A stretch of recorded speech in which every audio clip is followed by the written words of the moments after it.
Students, welcome on star success board. जैसा कि आप सभी को पता है, आज हम क्लास 10th के लिए एक्सरसाइज 15 का क्वेश्चन नंबर फर्स्ट 5 करने वाले हैं। ठीक है, तो जैसा कि मैंने पहले बताया था कि पिछले पार्ट में वीडियो में इंट्रोडक्शन के बारे में, तो आई होप कि आप सभी ने उस चीज़ के बारे में जो प्रोबेबिलिटी मैंने बताया था आप सभी ने रिवीजन कर लिया होगा। अगर आपको इस चैप्टर के लिए बेसिक पता होगा, इंट्रोडक्शन पता होगा तो वेल एंड गुड। अगर नहीं पता है तो आप पिछले वाले वीडियो के पार्ट को देख करके एक बार अंडरस्टैंडिंग कर ले, जिसकी वजह से जो है एक्सरसाइज के क्वेश्चन से काफ़ी अच्छे तरीके से पता चले आपको और आसानी से कर सके। ठीक है, अगर आप इस चैनल पे नए हैं तो इस चैनल को सब्सक्राइब कर लें। ठीक है, तो आज करते हैं हम चैप्टर नंबर 15 के लिए जो हमारे पास एक्सरसाइज है 15.1, इसे स्टार्ट करते हैं। चलिए देखते हैं।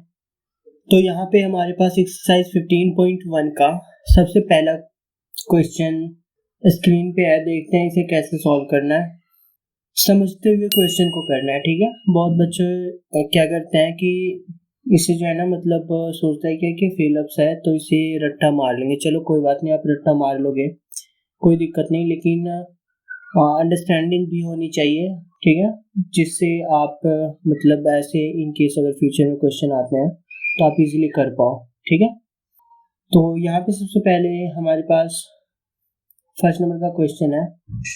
इसमें क्या कह रहा है कि probability of an event A and probability of the event not E, जो दोनों का सम होता है ना वो क्या होता है। ठीक है, तो मैंने जैसा कि पिछले वीडियो में इंट्रोडक्शन में बताया था कॉम्प्लीमेंट फॉर्मूला। ठीक है, तो यहाँ पे जो हमारे पास नॉट ई है ना वो कॉम्प्लीमेंट है ई का, तो जो मतलब इन दोनों का सम होता है ना वो किसके बराबर होता है, 1 के बराबर होता है।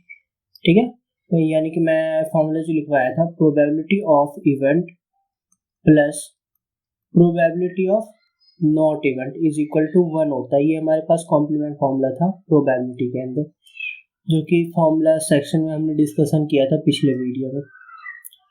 आगे आ जाता है हमारे पास पहले क्वेश्चन का part number 2, the probability of an event that can not happen. ठीक है, इज डैश। तो यहाँ पे क्या आएगा, मतलब ऐसा प्रोबेबिलिटी जो नहीं हो सकता है, कैन नॉट हैपन। ठीक है, तो जो पॉसिबल है ही नहीं कि वो चीज़ हो पाए प्रोबेबिलिटी के अंदर, वो क्या होता है, इम्पॉसिबल इवेंट होता है। ठीक है, यानी कि इम्पॉसिबल इवेंट का वैल्यू क्या होता है, 0। ठीक है, such an event is called impossible event. क्या कहलाता है इस तरह के इवेंट, इम्पॉसिबल इवेंट। ठीक है, बढ़ते हैं क्वेश्चन नंबर 3, पहले क्वेश्चन के पार्ट नंबर 3 पे। इस क्वेश्चन में क्या कह रखा है कि the probability of an event is certain to happen is dash, such an event is called dash। यानी वैसा प्रोबेबिलिटी, ठीक है, किसी इवेंट का जो सर्टेन हो, ठीक है, जो श्योर हो। मैंने बताया था कि सर्टेन इवेंट श्योर इवेंट भी कहलाता है, श्योर इवेंट सर्टेन इवेंट भी कहलाता है। ठीक, मैंने डिस्कशन किया था पिछले वीडियो में डेफिनेशन के बारे में, सर्टेन इवेंट या फिर श्योर इवेंट वो होता क्या है।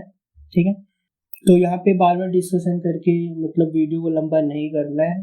ठीक है, तो क्या कहता है इस क्वेश्चन का मतलब क्या है कि वैसा इवेंट जो सर्टेन हो, ऐसे इवेंट को क्या कहते हैं, श्योर इवेंट कहते हैं। क्या कहते हैं, श्योर इवेंट। और आप सभी को पता है कि जो सर्टेन इवेंट होता है उसका वैल्यू क्या होता है, 1 होता है। उसका वैल्यू क्या होता है, 1 होता है।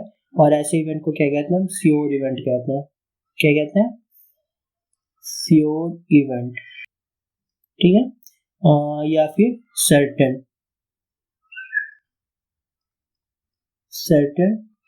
Event, both are same. Okay, दो में से कुछ भी लिख सकते हैं। आगे हमारे पास पार्ट है 4, इसमें क्या क्या रखा है, the sum of probabilities of all the elementary events of an experiment is, यानी कि जो एलिमेंट्री इवेंट होता है एक्सपेरिमेंट का, उनके सभी का सम हमारे पास क्या आता है, क्या आंसर देता है, 1 देता है। ठीक है, तो मैं यहाँ पे इस चीज़ के लिए ना एक एग्जांपल बता देता हूँ। यहाँ पे मैंने पिछली वीडियो में भी बताया था इस चीज़ के बारे में। तो अगर जैसे हमारे पास कॉइन है, ठीक है, कॉइन में जो पॉसिबिलिटीज़ है ना, मतलब वो 2 है। मतलब हमारे पास सैंपल स्पेस कॉइन का 2 होता है, एक तो हेड होता है, दूसरा टेल होता है। ठीक है, अगर हम प्रोबेबिलिटी ऑफ हेड निकालें तो यहाँ पे फेवरेबल आउटकम हेड का कितना है, 1 है, यानी एक कॉइन में एक ही हेड होता है, तो एक ही हेड आने के चांसेस है, ऐसा तो नहीं कि 2 हेड आ जाएगा। तो यहाँ जो प्रोबेबिलिटी हेड का आएगा वो क्या आएगा, फेवरेबल आउटकम। फेवरेबल आउटकम हमारे पास क्या हेड का 1, और टोटल पॉसिबल यानी टोटल स्पेस कितना है इस प्रोबेबिलिटी के अंदर, 2 है। ठीक है, तो हमारे पास हेड के लिए बना 1/2, उसी तरह प्रोबेबिलिटी ऑफ टेल इसका भी सेम बनेगा 1/2। तो उसी तरह अगर मैं इस क्वेश्चन के मुताबिक अगर चलूँ, यहाँ क्या क्या रखा है, ये हमारे पास एलिमेंट्री इवेंट है। ठीक है, हेड एलिमेंट्री इवेंट, टेल यहाँ पे एलिमेंट्री इवेंट है, उसका प्रोबेबिलिटी आया ना। ठीक है, तो इन सभी का सम यानी कि probability of head plus probability of tail 1 आता है। नहीं होता है, आप इसे प्लस करके देख सकते हैं। यहाँ पे 1/2 प्लस 1/2 क्या आया हमारे पास, 1 आया। तो इसका यही कहने का मतलब है। ठीक है, अगर किसी एक्सपेरिमेंट में एलिमेंट्री इवेंट से जितनी भी हो जाए, 5, 10, 12, ठीक है, तो याद रखना कि जो मतलब इसमें प्रोबेबिलिटी होता है वो 0 के बराबर या 0 से ग्रेटर देन हो सकता है। ठीक है, या फिर लेस देन और इक्वल टू 1 हो सकता है। तो कहने का मतलब है कि जितने भी मतलब एक एक्सपेरिमेंट की प्रोबेबिलिटी है एलिमेंट्री, सभी को अगर हम प्लस कर देना तो हमारे पास आंसर 1 के बराबर आ जाता है। ठीक है, आगे हमारे पास पार्ट नंबर 5 है। इसमें क्या क्या रखा है कि the probability of an event is greater than और इक्वल टू। अब यहाँ पे इस पॉइंट पे डिस्कशन कर रहा है, ये जो क्वेश्चन नंबर 5 है, पार्ट 5, ये एग्जैक्टली इसी चीज को हाईलाइट कर रहा है। इसमें क्या क्या रखा है, क्या कि the probability of an event is greater than और equal to, greater than and equal to किसमें है, यहाँ है हमारे पास। ठीक है, तो यहाँ पे क्या बन जाएगा हमारे पास, greater than and equal to 0 and less than और इक्वल टू 1 हमारे पास यहाँ से क्लियर है। ये फॉर्मूला कैसे आया था मैंने पिछले वीडियो में भी बताया था। अगर आपने नहीं देखा है ना तो पिछले वीडियो में जाकर के देख सकते हैं, प्लेलिस्ट बना हुआ है मतलब मैथ का, मैं वैसे भी लिंक डाल दूंगा पिछले वीडियो का डिस्क्रिप्शन में। ठीक है, बढ़ते हैं नेक्स्ट पेज की तरफ। अब यहाँ पे हमारे पास क्वेश्चन नंबर 2 है। ठीक है, तो इसमें क्या रखा है, क्या कि फॉलोइंग एक्सपेरिमेंट्स किया गया है। ठीक है, लेकिन वो जो एक्सपेरिमेंट है तो उसमें से कौन सा इक्वली लाइकली आउटकम हो सकता है, क्या चीज, इक्वली लाइकली आउटकम्स, इसके बारे में क्या करना है, एक्सप्लेन करना है। ठीक है, क्या रखा है, क्या कि a driver attempts to start a car. ठीक है, एक ड्राइवर है, कार को स्टार्ट करने की कोशिश कर रहा है। द कार स्टार्ट्स और डज नॉट स्टार्ट, मतलब कार स्टार्ट होगा या फिर कार स्टार्ट नहीं होगा। तो यहाँ पे आंसर क्या आ जाएगा हमारे पास, इक्वली लाइकली नहीं हो सकता है। ठीक है, क्यों, क्योंकि ये जो है ना वेरियस फैक्टर पे डिपेंड करेगा कि कार स्टार्ट होना है या नहीं। ठीक है, तो स्टार्ट होने के लिए और स्टार्ट नहीं होने के लिए कंडीशन सेम नहीं होगा। ठीक है, तो इसका आंसर क्या आ जाएगा हमारे पास, मैं लिख देता हूँ यहाँ पे, no it is not equally likely, it is not equally likely event. अब ये क्यों नहीं है, क्योंकि जो गाड़ी का स्टार्ट होना ना होना वो कई सारे फैक्टर्स पर डिपेंड करेगा। ठीक है, यहाँ पे लिखेंगे as it depends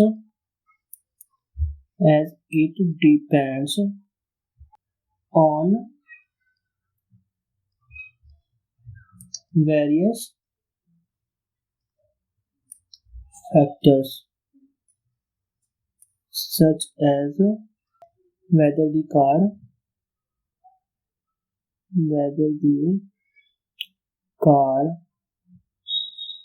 will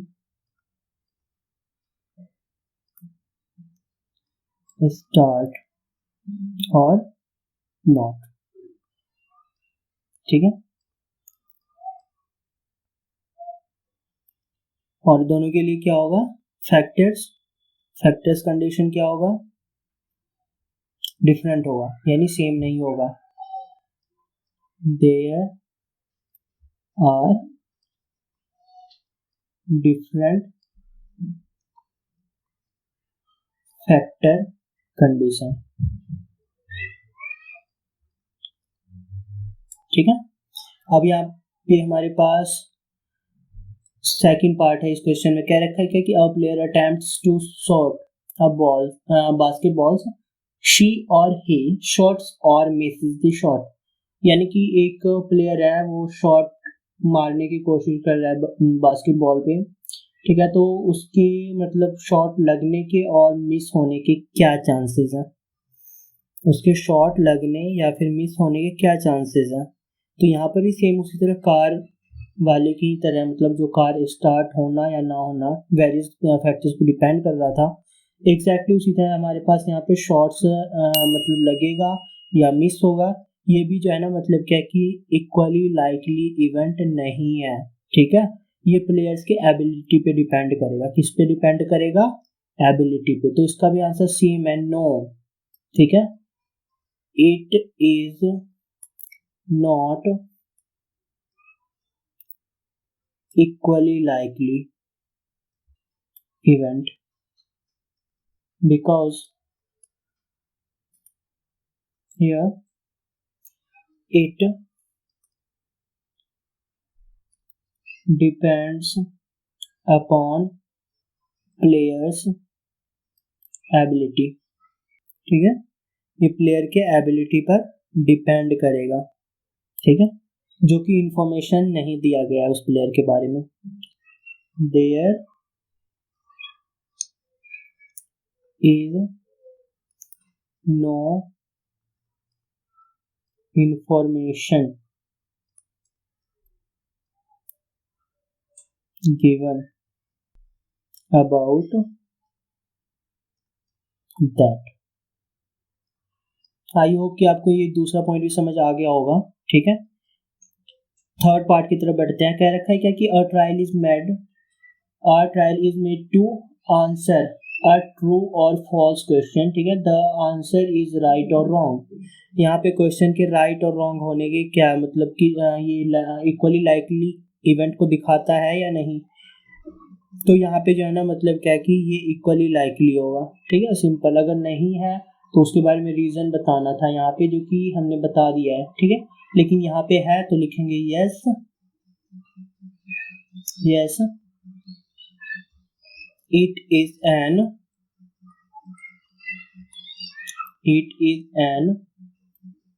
equally likely event. Okay, part number 4, इसमें क्या कह रखा है क्या कि अ बेबी इज बॉर्न, एक बेबी बॉर्न लेता है या फिर लेती है, मुझे नहीं पता। इसमें कह रखा है इट इज अ बॉय और अ गर्ल, मतलब ये लड़का होगा या फिर लड़की होगा। तो ये इक्वली लाइकली है या नहीं। तो यहाँ पर भी श्योरिटी है इस चीज की, या तो वो लड़का होगा या फिर लड़की होगी। ठीक है, तो यहाँ पे ये भी जो है इक्वली लाइकली इवेंट है। क्या है, equally likely event. It is an equally likely event. ठीक है, तो मैंने पिछले वाले वीडियो में बताया हुआ है क्या कि इक्वली लाइकली इवेंट क्या होता है। ठीक है, अगर आपको ये वर्ड कंफ्यूज कर रहा है ना यहाँ पे, तो पिछले वीडियो को आपको देखना ही होगा। क्यों, क्योंकि उसमें ना मैंने बेसिक निचोड़ बताया हुआ है चैप्टर को। ठीक है, तो मैं आपसे फिर से एक बार रिपीट कर रहा हूँ इस बात को कि आप जरूर जा करके देखें। ज़्यादा अच्छे से कॉन्सेप्ट को मैंने क्लियर किया और समझना भी आपके लिए काफ़ी आसान होगा। ठीक है, बढ़ते हैं क्वेश्चन नंबर 3 की तरफ। तो हमारे पास क्वेश्चन नंबर 3 आ चुका है। ठीक है, तो इस क्वेश्चन को सबसे पहले समझते हैं। कह रखा है क्या कि why is tossing a coin consider to be a fair way. of deciding which team should get the ball at the beginning of a football game. तो इस क्वेश्चन का सिंपल सा मीनिंग है, आपको भी पता होगा कि आप भी अक्सर जब गेम्स वगैरह से खेलते हो तो क्या करते हो, कॉइन को टॉस करते हो। क्यों करते हो टॉस? कई बार आपने देखा भी होगा, मतलब बहुत मैच के शौकीन होते हैं तो अक्सर मैच स्टार्ट होने से पहले कॉइन को उछाला जाता है। ये ऐसा क्यों करते हैं? मैं इसका आंसर लिख देता हूँ, आप यहाँ पे समझ सकते हैं। कह रखा है when we toss a coin, when we toss a coin, the possible outcome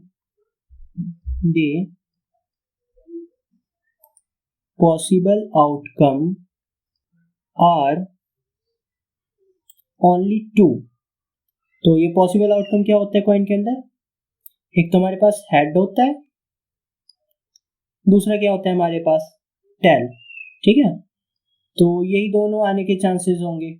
ऐसा तो नहीं कि मतलब दोनों बारी हेड ही आ जाए, मतलब कॉइन में एक साइड हेड होता है तो दूसरे साइड टेल होता है, तो टीम भी कितनी होती है? 2 होती है इस तरह के गेम्स में। तो क्या होता है क्या कि हमें यहाँ से कुछ एक ही फेवरेबल आउटकम मिलता है, ठीक है,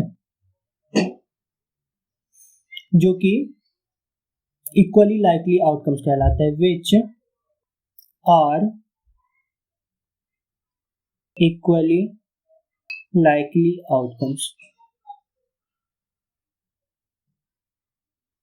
Therefore, the result of an individual toss is completely unpredictable। तो क्वेश्चन का आंसर आपको समझ आ चुका होगा। बढ़ते हैं क्वेश्चन नंबर 4 की तरफ। क्या रखा है? Which of the following can not be probability of an event. कौन से इवेंट का प्रोबेबिलिटी हो सकता है, कौन से इवेंट का प्रोबेबिलिटी नहीं हो सकता है। मैं ये आपको बता दूंगा कि जो मतलब हमने फॉर्मूला किया था प्रोबेबिलिटी के लिए, तो उसमें क्या था कि जो प्रोबेबिलिटी का आंसर आता है ना फाइनल, तो वो क्या होता है हमारे पास इसके अंदर ही रहता है।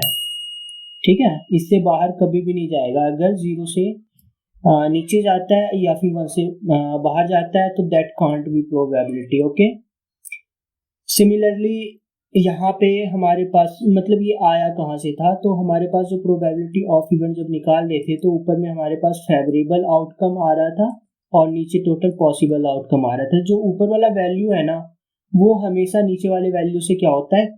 स्मॉलर होता है, छोटा होता है। तो वहीं से हमारे पास ये वाला फॉर्मूला आया था। ठीक है, तो इसी के बेस पे इस सभी का आंसर होगा। तो सबसे पहले वाला जो है देखेंगे तो ये 2/3 है, सॉरी 2/3। यहाँ पे आप देख सकते हैं कि जो मतलब इसका जो आंसर आएगा वो इसी रेंज के बीच में ही रहेगा, इससे बाहर नहीं जाएगा। तो ये क्या है? तो प्रोबेबिलिटी है। ठीक है, तो लिखेंगे यस। ठीक है, इसका आंसर यस होगा हमारे पास। उसी तरह -5 है, यहाँ पे नेगेटिव आ गया मतलब 0 से छोटा आ गया। ठीक है, तो यहाँ पे होगा आंसर नो। लेकिन एक बात ध्यान में रखना कि जो मतलब यस और नो ये जो लिख रहे हैं आपको ये रीजन भी बताना होगा। ठीक है, रीजन भी बताना पड़ेगा। यहाँ पे लिखेंगे इट बिलोंग्स,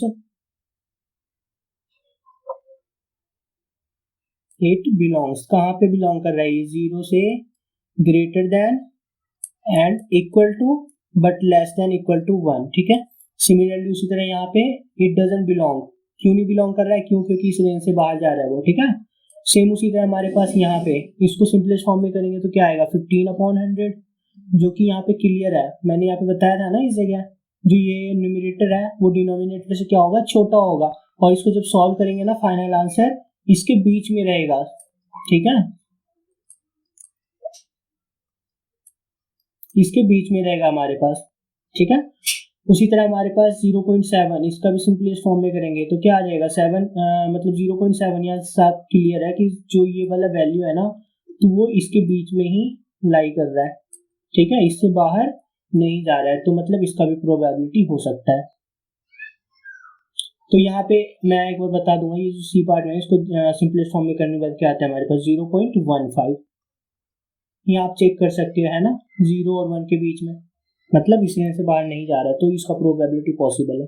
ठीक है, तो यस आ जाएगा, इसमें भी आंसर हमारे पास, इसमें भी आंसर यस आ जाएगा। ठीक है, तो क्वेश्चन नंबर 4 आपको समझ आ गया होगा। बढ़ते हैं क्वेश्चन नंबर 5, जो कि आज के लेक्चर का आखिरी क्वेश्चन है। तो यहाँ पे हमारे पास क्वेश्चन नंबर 5 सामने है। तो इसमें हम क्या देखेंगे कि जो प्रोबेबिलिटी ऑफ इवेंट है वो एक तो गिवन है हमारे 0.05 है। What is the probability of not event? तो कॉम्प्लीमेंट अप्लाइंग, सबसे पहले तो गिवन लिखते हैं।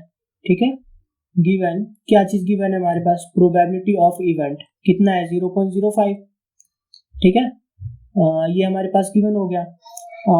Using complement formula, using complement formula, तो हमारे पास कॉम्प्लीमेंट फॉर्मूला क्या कहता है? Probability of event plus probability of not event is equal to probability of event हमारे पास है 0.05। ठीक है, प्रोबेबिलिटी ऑफ नॉट इवेंट ये हमें फाइंड आउट करना है।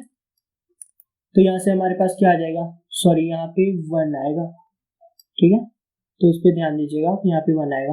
तो यहाँ से क्या आ जाएगा हमारे पास? ये तो प्लस में हो जाएगा माइनस में, तो यहाँ पे हमारे पास प्रोबेबिलिटी ऑफ नॉट इवेंट का आंसर क्या आ गया? माइनस करके इतना ही आएगा, माइनस करके। ठीक है, 0.95 ये हमारा आंसर हो गया, यानी कि ये नॉट इवेंट का आंसर आ गया। ठीक है, क्वेश्चन नंबर 6 अब हम नेक्स्ट वीडियो में देखेंगे। अगर आपने हमारे इस चैनल को सब्सक्राइब नहीं किया है तो आप इस चैनल को सब्सक्राइब कर लें, जिससे कि आपको मतलब काफ़ी अच्छी जानकारी मिल सकती है। मैं आगे भी मतलब काफ़ी इंपॉर्टेंट क्वेश्चन लाने वाला हूँ बोर्ड एग्जाम के लिए, तो आप वहाँ पे प्रैक्टिस कर सकते हैं। ठीक है, तो मतलब ये काफ़ी चैनल आपके लिए इंफॉर्मेटिव रहने वाला है। तो मैं एक बार फिर से कहता हूँ, इस चैनल को आप सब्सक्राइब कर लें। तब तक के लिए थैंक्स, मिलते हैं नेक्स्ट वीडियो में।